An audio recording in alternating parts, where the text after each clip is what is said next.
Good morning সকলকে। আশা করি সকলে খুব ভালো আছো, আমিও খুব ভালো আছি। আজকে সকাল সকাল রেডি হয়ে আমি চলে এসেছি ডোমজুর সংস্কৃতি কেন্দ্র তথা ডিএসকে পরিচালিত বা আয়োজিত আঁকার কম্পিটিশনে। আমি উপরে দাঁড়িয়েছিলাম আর নিচে সবাই আসা মোটামুটি শুরু করে দিয়েছিল। আমাদের ছোট ছোট ক্যান্ডিডেটসগুলো আস্তে আস্তে করে উপরে আসা শুরু করে দিল।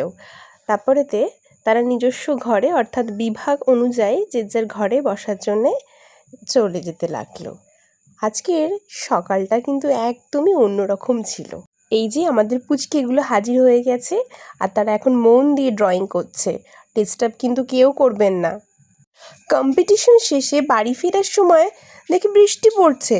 এইটা ঠিক হবেই, কারণ বৃষ্টি আমাদের পথ আটকাবে না, এটা হতেই পারে না।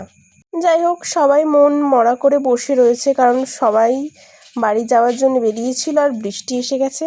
যাই হোক, আজকের জন্য টাটা।